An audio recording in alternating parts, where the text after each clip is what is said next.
Então, Cristo morreu para nos salvar da ira de Deus. E é isso exatamente o que o texto que a gente vai começar a explorar agora. E eu digo que a gente vai começar a explorar porque ele é um texto tão abundante que seria impossível a gente falar ele em uma aula só. Então vamos lá, abre a sua Bíblia para capítulo 1 e a gente vai começar a ler a partir do verso 16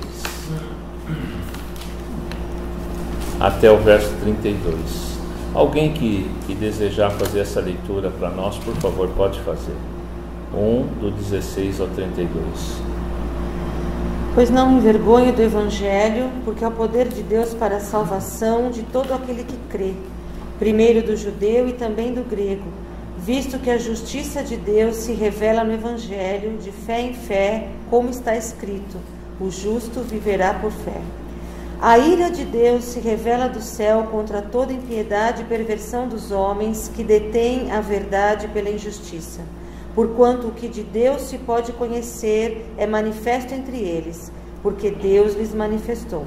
Porque os atributos invisíveis de Deus, assim o seu eterno poder, como também a sua própria divindade, claramente se reconhecem desde o princípio do mundo, sendo percebidos por meio das coisas que foram criadas.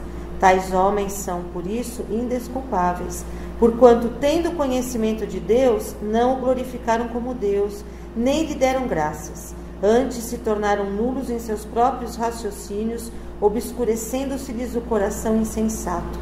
Inculcando-se por sábios, tornaram-se loucos, e mudaram a glória de Deus incorruptível em semelhança da imagem de homem corruptível, bem como de aves, quadrúpedes e répteis. Por isso, Deus entregou tais homens à imundícia, pelas concupiscências de seu próprio coração, para desonrarem o seu corpo entre si, pois eles mudaram a verdade de Deus em mentira, adorando e servindo a criatura em lugar do Criador, o qual é bendito eternamente. Amém.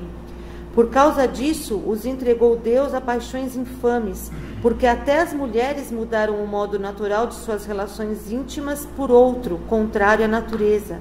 Semelhantemente, os homens também, deixando o contato natural da mulher, se inflamaram mutuamente em sua sensualidade, cometendo torpeza, homens com homens, e recebendo em si mesmos a merecida punição do seu erro. E por haverem desprezado o conhecimento de Deus, o próprio Deus os entregou a uma disposição mental reprovável para praticarem coisas inconvenientes, cheios de toda injustiça, malícia, avareza e maldade, possuídos de inveja, homicídio, contenda, dolo e malignidade, sendo difamadores, caluniadores, aborrecidos de Deus, insolentes, soberbos, presunçosos, inventores de males, desobedientes aos pais, insensatos, pérfidos, sem afeição natural e sem misericórdia.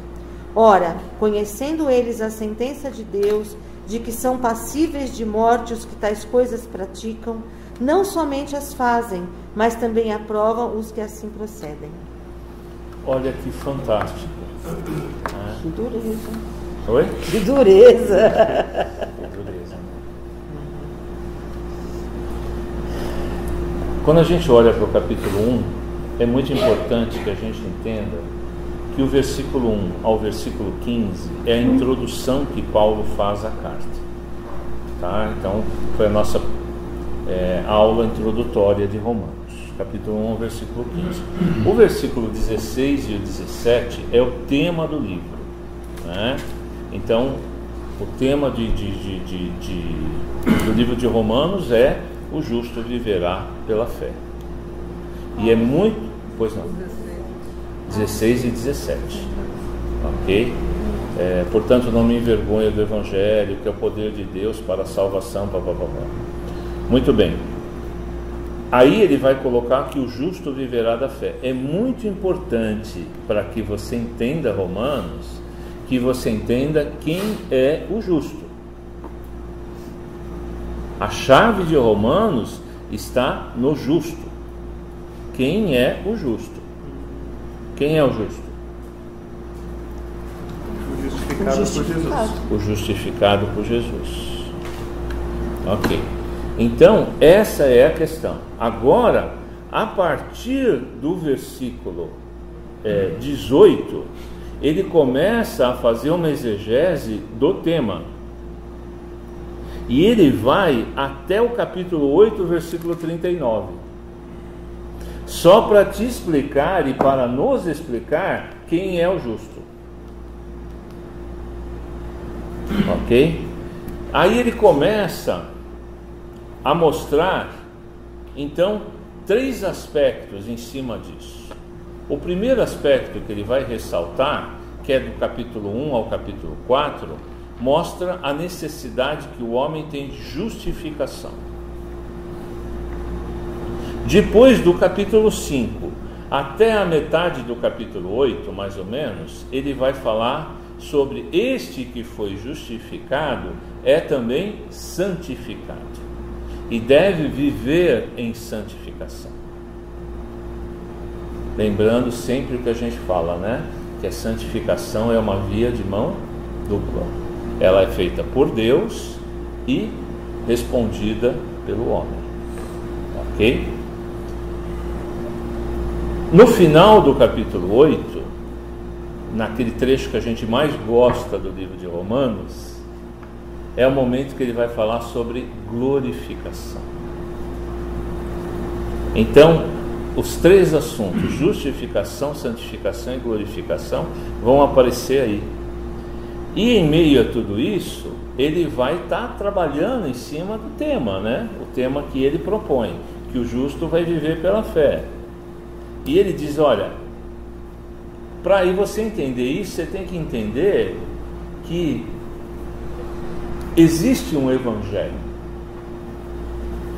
E esse evangelho é o poder, é o dinamis de Deus.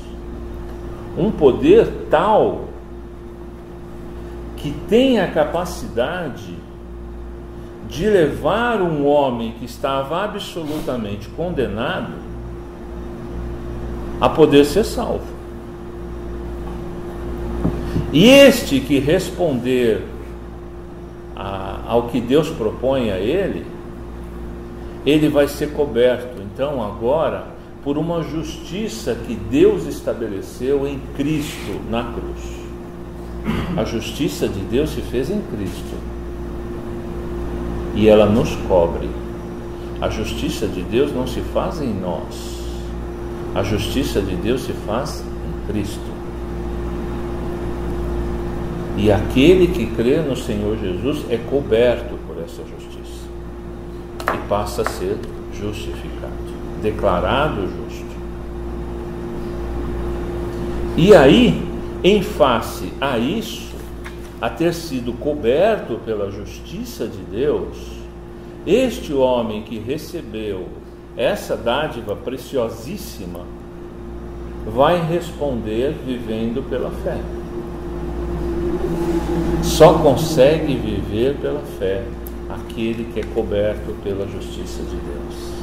Portanto, só consegue viver pela fé aquele que não está mais condenado, porque ele passa a ter esperança, e por ter esperança ele vive pela fé. Tá? É isso que Paulo vai explicar para nós dentro do livro de Romanos. Tá? E aí a gente vai ver que a fé não é alguma coisa que pertence ao passado, que a fé não é uma coisa que pertence ao momento do crer, que a fé não é aquele dom que Deus nos deu no dia em que nós precisávamos entender que Jesus estava ocupando a cruz em nosso lugar.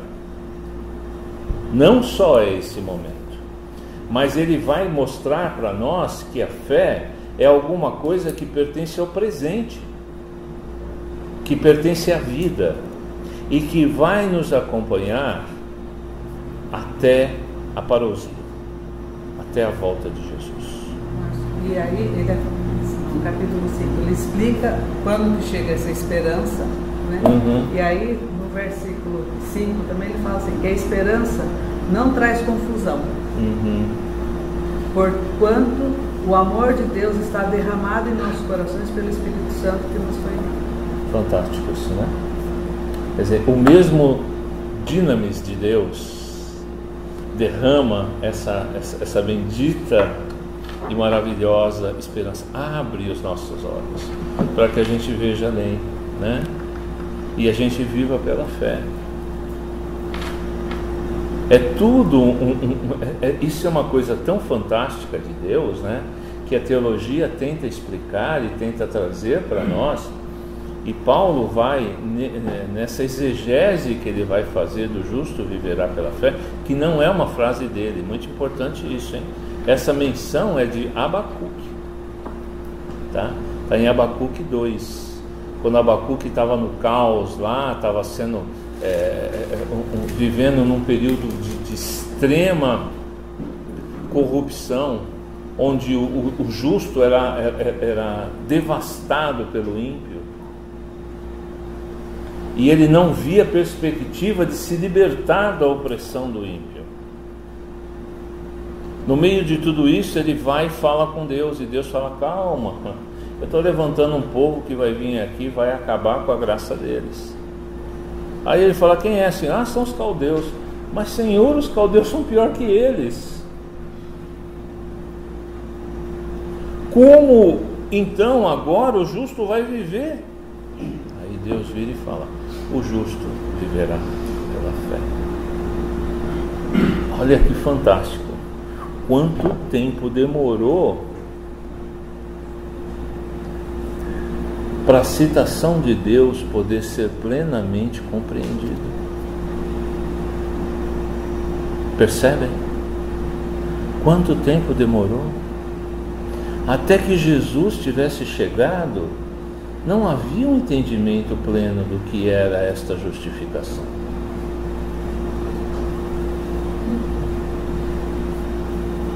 Então, esse tempo todo foi um tempo que, na verdade, eles buscavam o entendimento.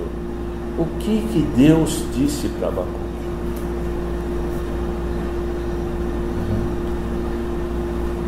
O texto começa falando, versículo 18, começa dizendo: a ira de Deus se revela do céu contra toda impiedade e perversão dos homens. Veja, ele começa a explicar agora porque o homem, quem é o homem que na verdade vai precisar ser coberto pela justiça de Deus, e por que o homem precisa ser coberto pela justiça de Deus. Aí ele diz: a ira de Deus se revela do céu contra toda impiedade e perversão dos homens que detêm a verdade pela injustiça. Ou seja, aqueles que desprezam a verdade e valorizam a justiça. Nós conhecemos isso de algum lugar? Aí a questão é: por que nós precisamos de salvação? Ô Márcio, Oi. Mas esse detém a verdade pela injustiça não dá a entender, eu não sei, uma dúvida, né? Que é aquele que tem a verdade, mas deturpa ela e faz dela algo injusto. Perfeito. Perfeito. Porque quando eu li isso, eu pensei nos fariseus também, sabe? Sim. Mas porque eles têm o conhecimento, mas eles não fazem o uso dele corretamente. Coisa nesse sentido. Agora ele vai explicar, nós vamos começar a perceber hoje, nós vamos começar, tá? Que isso não era só, a verdade não estava somente com os fariseus, mas Paulo vai nos levar a ver que a verdade está com todos os homens. Por isso todos os homens serão condenados. Faz sentido. Exatamente. Legal. Tá? Então aí ele vai começar a mostrar que todos se tornaram culpados perante Deus. E é interessante, né? Quando a gente começa... Nossa, alegrou a aula agora. Agora a gente entendeu porque ele veio com essa camiseta linda. Ah, é verdade. Bem-vinda, meninas. Então, interessante que ele vai mostrar agora, todos se tornaram culpados perante Deus. E ele vai mostrar que esse todos inclui gentios e judeus. Do versículo 18 até o capítulo 2, versículo 16, ele fala de gentios. Mas do versículo 17 do capítulo 2 até o 3:8, ele começa a falar dos judeus. Então veja, os gentios não tinham o Velho Testamento, não tinham a Bíblia que Jesus lia. Mas os judeus tinham. No entanto, ele vai mostrar que tanto os judeus quanto os gentios, se não forem cobertos pela justiça de Deus, serão condenados e estão sob a ira de Deus. Por isso, todos precisam de salvação. E aí, do capítulo 3, do versículo 9 até o 20, ele vai mostrar que todos os homens precisam. Independente de ser judeu ou gentio, independente de ser sábio ou bárbaro, todos precisam da salvação. Agora, quando a gente olha para isso, a gente vê que uma das tarefas mais duras mesmo no processo da evangelização é não só proclamar as boas novas, mas é fazer o homem entender que está condenado. Então, quando eu levo o Evangelho, eu tenho que levar também a lei. Porque sabe o que acontece, queridos? Se eu não confronto o homem com a lei, ele não consegue entender a graça.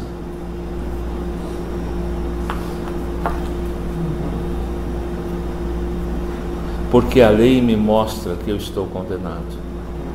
Acho que a portaria já respondeu a pergunta que você fez, né? Salvo de quê? Salvo de quê? Você não consegue cumprir a lei. Exatamente. No capítulo 3 ele fala aqui, né? É o 3:10, né? Como está escrito, não há justo nenhum sequer. Exato. Tá? Agora, levar o homem a ter consciência de quem ele é e de como ele está, é o caminho que me prepara para fazer o homem entender que ele precisa de salvação e que ele precisa de um Salvador. Tá? Porque quando eu chego simplesmente proclamando o Evangelho, sem levar o homem a entender que ele precisa de salvação, ele pode até receber as boas novas do Evangelho, mas superficialmente, e não será algo transformador. Porque somente quando o homem tem consciência da sua miséria é que ele enxerga a dimensão da graça. E aí ele vai começar agora a nos revelar que essa salvação inclui, na verdade, a remissão da culpa. E esta palavra culpa só existe no cristianismo.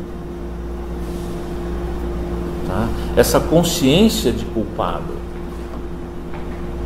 só existe no cristianismo. Todos estamos sob a ira de Deus, por isso que nós precisamos de um Salvador. E ele vai agora trabalhar também com a ideia de duas palavras-chave para que a gente possa entender isso, que é a palavra culpa, que essa ênfase sobre a culpa vai até o capítulo 3, passa aí o versículo 10 que você mencionou, vai até o 20, e vai trabalhar com a palavra substituição, que é exatamente mostrando que Jesus ocupou o nosso lugar. Tá? Então, nós somos declarados culpados, mas Cristo ocupou o nosso lugar. Se Cristo ocupou o nosso lugar porque eu era culpado, então, a partir do momento que eu creio em Cristo, o sacrifício de Cristo me cobre. Porque eu creio que Ele ocupou o meu lugar. Eu reconheço isso. Porque eu reconheci primeiramente que eu era culpado. Se eu não tiver consciência da minha culpa, eu não entendo a salvação. Tá? Mas veja, gente, isso que a gente está desenvolvendo aqui com um linguajar bem teológico, quando você está falando de Jesus, você não precisa entrar nesse nível, né? Você vai simplesmente mostrar ao homem o quanto ele precisa de Deus, porque ele na verdade é um miserável pecador. E a gente vai ter bons argumentos a partir de agora sobre isso. Marcelo, Oi. lendo esse versículo 18 e os seguintes, em especial até o 22, me fica uma dúvida. Aqui está falando, né, que todos os homens são indesculpáveis e que a divindade de Deus deveria ser claramente reconhecida desde o princípio. Isso aí equivale a dizermos que mesmo as pessoas não alcançadas pelo Evangelho, elas deveriam glorificar a Deus? Porque depois em Romanos 10 a gente vê a respeito disso, né? Como saberão se não tem quem pregue e tal. E aí eu enxergo um pouco eu tenho uma certa dificuldade em entender esse ponto. Depois lá na frente, em 10, já fala, né? Como é que eu vou entender se não há quem pregue? Aí, não sei, você poderia comentar alguma coisa sobre isso, por favor?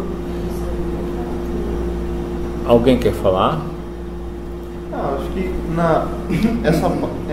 eu acho que o que Paulo está querendo dizer nesse trecho é com relação à humanidade, né? Com relação à humanidade em reconhecer a existência de um Deus Criador. Então, se você fala que porque os atributos invisíveis de Deus, assim como seu eterno poder, como também a sua própria divindade, claramente se reconhecem desde o princípio do mundo, sendo percebidos por meio das coisas que foram criadas, né? Ou seja, a existência de Deus, ela tá extremamente revelada por meio da criação, né? Como Deus estava falando até com a Marcela, né? Puxa, às vezes nos embates da nossa fé, né, às vezes, se a gente para de se santificar, a gente começa a questionar, né? Caramba, mas Deus existe mesmo? Será que não estou perdendo meu tempo nesse negócio? Mas aí vem a certeza que o Espírito Santo te traz, né? Porque você olha toda a criação e você fala, caramba, olha aquele lagartinho. Eu tenho certeza que Deus criou aquele lagarto tão perfeito como ele é, assim, eu tenho certeza que ele surgiu dessa forma, e foi Deus que criou. Existe um Deus Criador, olha a harmonia entre todas as coisas, é assim que eu reconheço que Deus existe, né? E acho que o que o texto está querendo dizer é sobre a existência desse Deus. Agora, a partir do momento aí você entra em outras questões como, né, a salvação e tudo mais, né? E aí você olha lá, poxa vida, eu acho que nesse texto ele fala, toda pessoa deve pelo menos reconhecer que Deus existe e buscar conhecer esse Deus, né? E aí a gente parte para então, mas aí a gente não entra na outra questão, puxa, a única salvação que há está no reconhecimento de Jesus Cristo. Mas no começo aqui ele está falando do reconhecimento de Deus, eu concordo com ele. Ele fala mesmo das coisas que existem, tipo, os céus manifestam a glória de Deus. E também, do mesmo jeito que falar e quem pregará, também tem que ser preciso do céu pelas pedras falarão. Então, assim, eu acho nós temos uma comissão. Então, nós temos que levar desde o começo lá com Abraão, o que foi falado vá, você vai. Entendeu? Abraão nem sabia direito o que estava acontecendo, mas onde ele ia, ele já testemunhou dele, que era lá e fazia o altar dele. Então, assim, desde o começo, a nossa comissão você vai no seu caminho, seja falando, seja agindo, vai pregando. Só que Deus, Abraão também, ele dá o dízimo ao Melquisedeque. Porque Deus, ele está aqui, a presença dele, a verdade dele, as pedras falam. Você olha para a natureza, a gente consegue ver na natureza o quão Deus é bom, que ele dá chuva para todo mundo, e consegue ver como a natureza está perturbada, a gente não funcionando. Sabe, eu acho que assim, a glória, essa graça que a gente tem a bênção de ter escrita, explicada, bonitinha, ela está aí, em todo lugar. A gente, simplesmente, o pecado não me deixa ver isso. Eu acho que é isso. É muito legal isso, porque Romanos, quando eu coloquei, quando a gente desafiei vocês a ler Romanos. Eu coloquei lá no grupo dos jovens, logo no começo, que é muito importante a gente ler Romanos e começar a entender Romanos dentro do seu próprio contexto, sem os valores que até então muitas vezes haviam sido passados para nós. E até o André me questionou sobre isso em particular depois. Espera aí, Marcelo, o que você está querendo dizer com aquilo? Muito bem, começa agora a resposta daquilo. Não podemos aplicar Romanos fora de contexto, porque senão eu vou justificar muitas heresias. Esta é uma delas. Na verdade, esse texto está explicando. Olha que interessante isso. O texto está no contexto da explicação de Paulo de que o homem é miserável pecador e que a natureza testemunha que Deus existe. Então, se a natureza testemunha que Deus existe, o homem é indesculpável, porque ele pode olhar para a criação e ver que Deus existe. Mas ele busca esse Deus, ele vai buscar esse Deus, e através da busca desse Deus, ele vai, quem sabe, chegar a encontrar a verdade, que é Jesus. Mas aí vem o mensageiro que leva boas novas. Agora, existem homens que buscam a Deus verdadeiramente dentro de diversas culturas? Existem.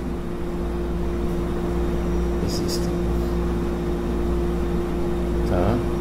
Então, eu não posso separar esses dois textos, porque senão eu vou chegar a duas conclusões diferentes. Mas eu vou ter que entender cada texto dentro do contexto do que Paulo está propondo. Tá? E é uma sequência, né? Nós vamos ver que as coisas vão se completando até chegarmos ao ponto que ele vai dizer que existe a necessidade, como entenderão se não há quem pregue. Mas aí ele já está falando da revelação de Jesus. Por enquanto é só o testemunho da existência de Deus, para provar o estado de pecaminosidade do homem. Deu para entender? Legal. Aí o texto fala sobre ira de Deus, que estamos sob a ira. Mas você fala assim, mas Jesus não disse? É o teu peso lá. Essa cadeira é assassina. A cadeira de bracinho é a mais fraca. É a mais fraquinha. É a mais confortável, concordo, mas ela é a mais fraquinha. Bom, vamos lá. O texto fala sobre ira. Você fala assim, mas Jesus não disse que Deus faz cair chuva sobre maus e bons? Nós não provamos da graça de Deus derramada e manifesta sobre todos os homens, que faz com que o homem se desenvolva, e se desenvolve em todos os setores, inclusive a parte de artes, a parte de ciência, e dentro da ciência nós temos desenvolvimento da medicina e tudo mais. Isso tudo não faz parte da graça comum de Deus? E como o texto fala da ira de Deus? A Bíblia faz muito. A Bíblia em vários momentos faz referência sobre o dia da ira, tá? E esse dia da ira, por incrível que pareça, está associado com o dia que nós mais ansiamos, ou mais deveríamos ansiar. Qual é esse dia? A volta do Senhor Jesus, o dia em que Cristo voltar. Ele será um dia tanto de gozo eterno, quanto um dia de desespero eterno. E sabe, interessante que hoje a gente vai ter celebração da ceia. Agora de manhã a ceia? Vai ter profissão de fé. Profissão de fé. Tá, é verdade. Então nós vamos ter ceia hoje. E a ceia é um momento fantástico, porque a ceia revela para nós, ela testemunha, ela é uma testemunha sobre a ira de Deus. Porque ela revela para nós a necessidade da morte expiatória.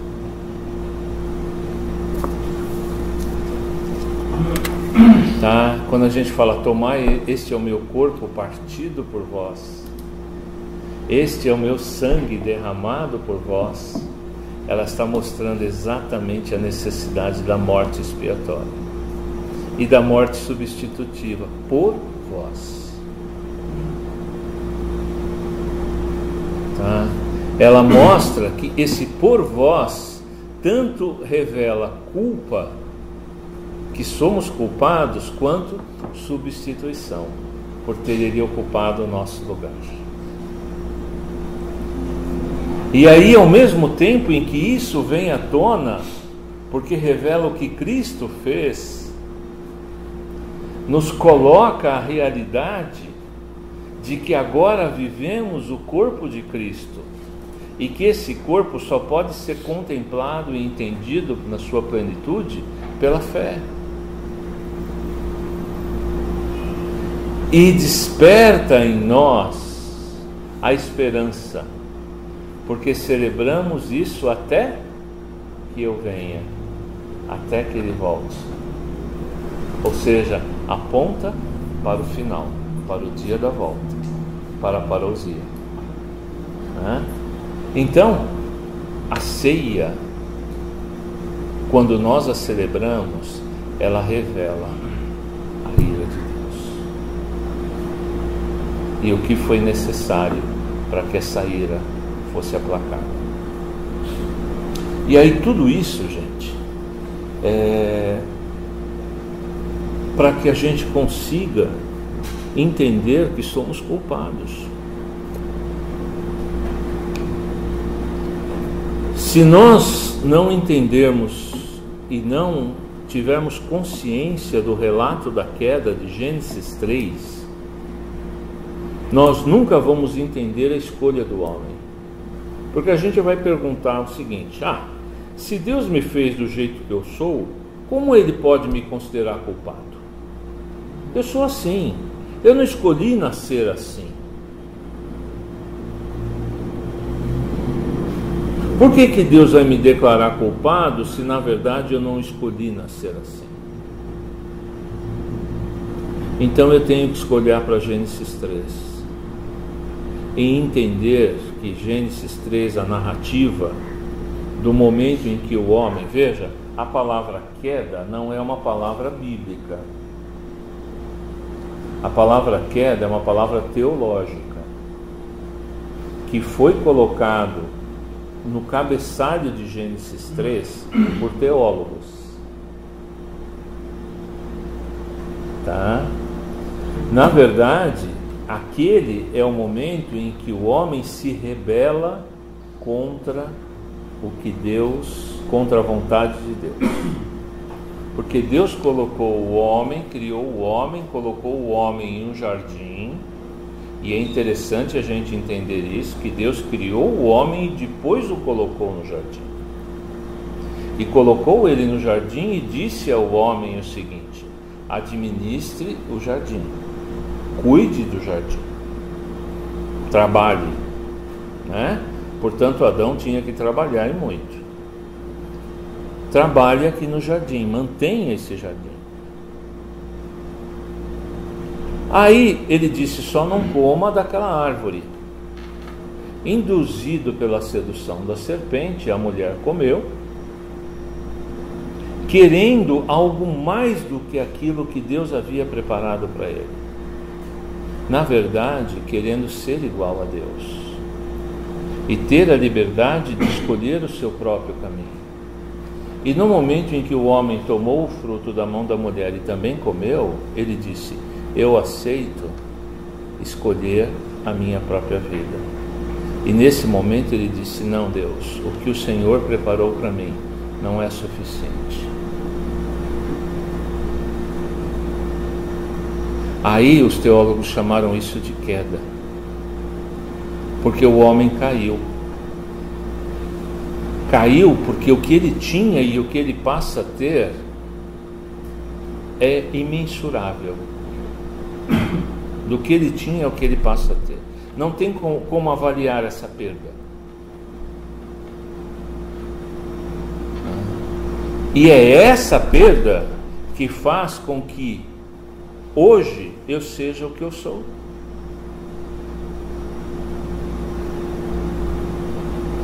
Deu para entender? Então o que me faz ser hoje falho como eu sou e ter as misérias que hoje eu tenho é exatamente a queda ou a perda do estar com Deus e do viver a vontade de Deus. Todo esse bloco que foi perdido gerou todos estes males que nos afligem hoje.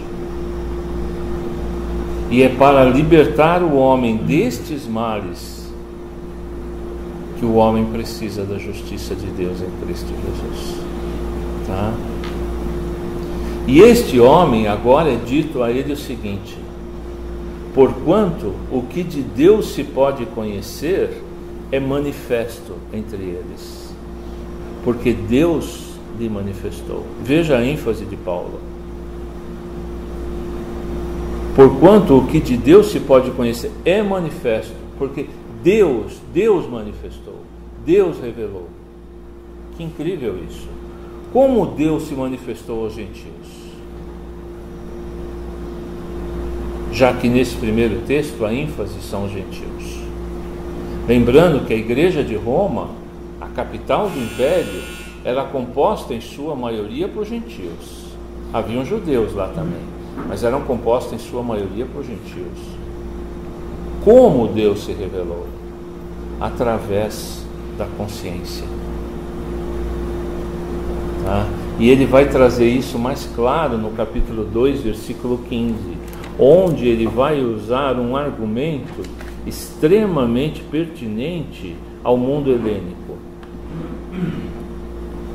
e muito discutido pelos filósofos gregos, quando ele vai dizer: eles mostram a norma da lei gravada no seu coração, testemunhando-lhes também a consciência e os seus pensamentos, mutuamente acusando-se ou defendendo-se.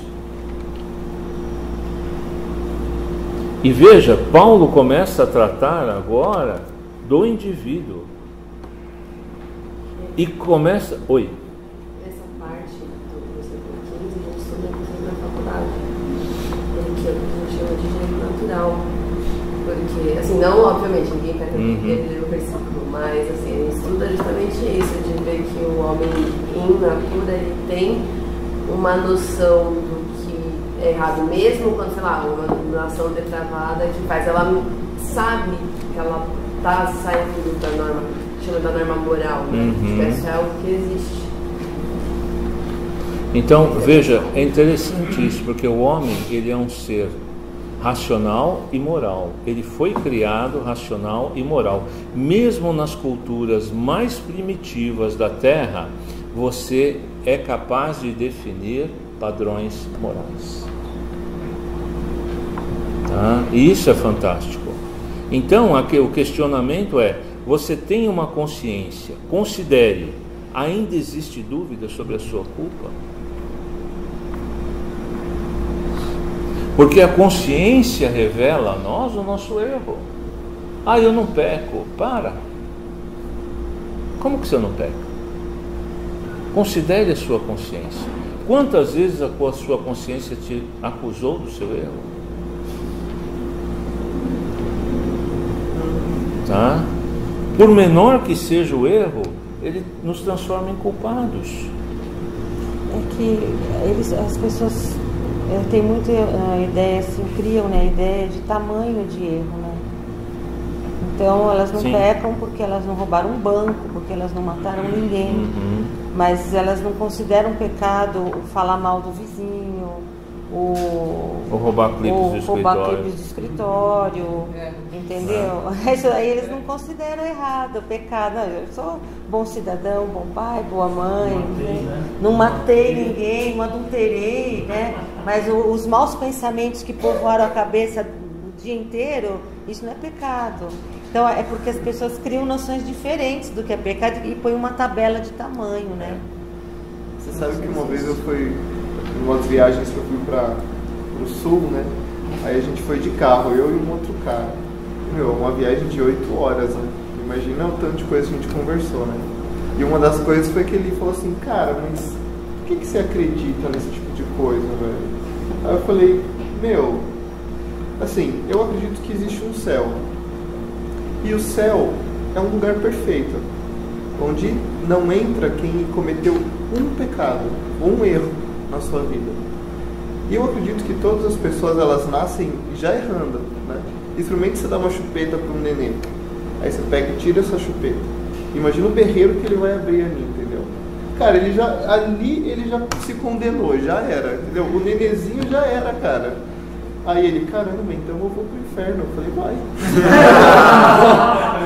Olha que interessante, você já estabeleceu a culpa.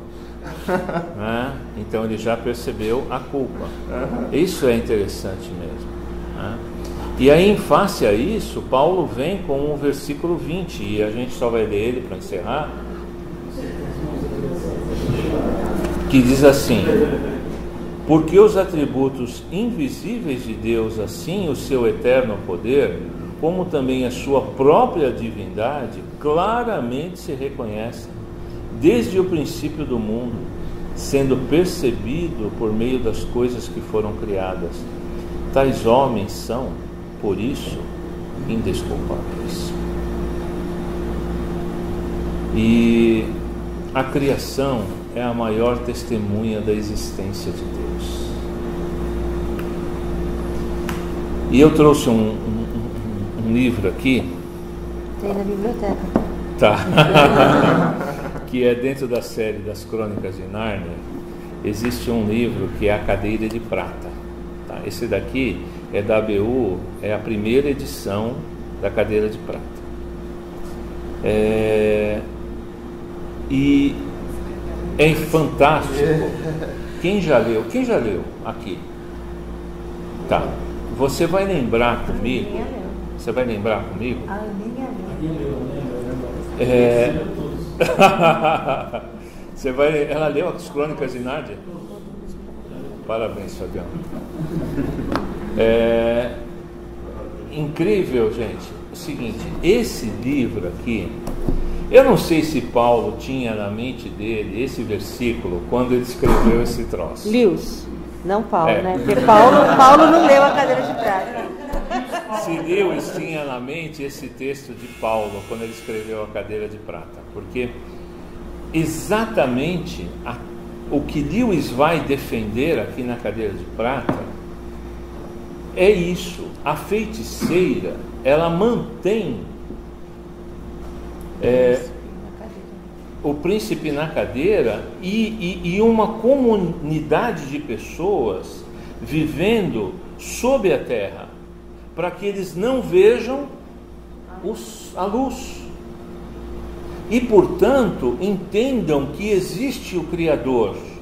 Ela limita a visão deles a olhar para aquele mundo subterrâneo e feio, escuro, e assim ela aprisiona a mente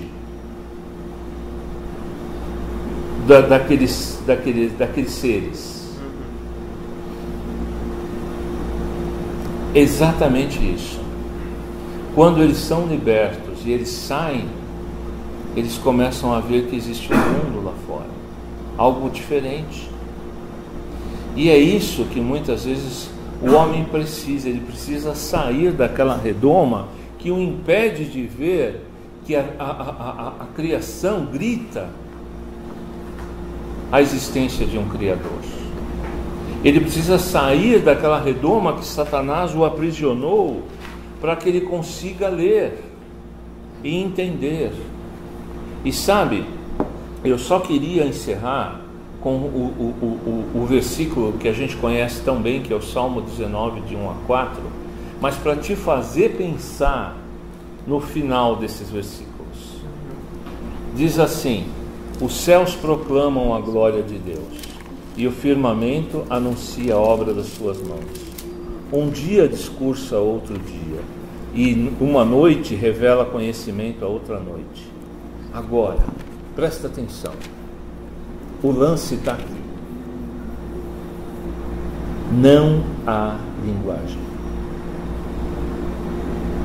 nem há palavras, e deles não se ouve nenhum som. No entanto, por toda a terra se faz ouvir a sua voz, e as suas palavras até os confins do mundo. Se não há linguagem, não há palavras, e dele não se ouve nenhum som, como se faz ouvir a voz e as palavras são reveladas até os confins do mundo? Através da criação? Através da sua experiência, do seu sentir. Porque nós fomos feitos à imagem e semelhança de Deus. E a imagem de Deus em nós se harmoniza com a criação. E nós sentimos Deus. Coisa linda. Maravilhoso, não é? Por isso que a gente se sente tão bem num acampamento. Só uma coisa que você falou que eu lembrei muito porque eu assisti uma entrevista aqui no Milênio, uma pesquisadora do MIT falando da influência da tecnologia. Só que você falou essa conexão com dois momentos de solitude, momentos em que a gente está ali conectado, e ela falando a nocividade hoje da tecnologia que evita o homem exatamente de contemplar ele mesmo, de ficar só. As pessoas hoje têm medo, elas estão tão tensas que elas têm que ficar olhando esse negócio aqui a cada minuto. E já tínhamos pouco tempo, hoje não temos tempo para a solitude, para ficar com nós mesmos. Isso que o Fábio, para buscar ouvir a Deus, né? Isso que o Fábio falou é exatamente o que Lewis prega. É a ação da feiticeira verde, tentando nos impedir de ver Deus, experienciar e sentir o Senhor. Tá? Queridos, que Deus nos abençoe e que hoje você saia daqui, para a glória de Deus, mais motivado a continuar a ler Romanos. Muito obrigado.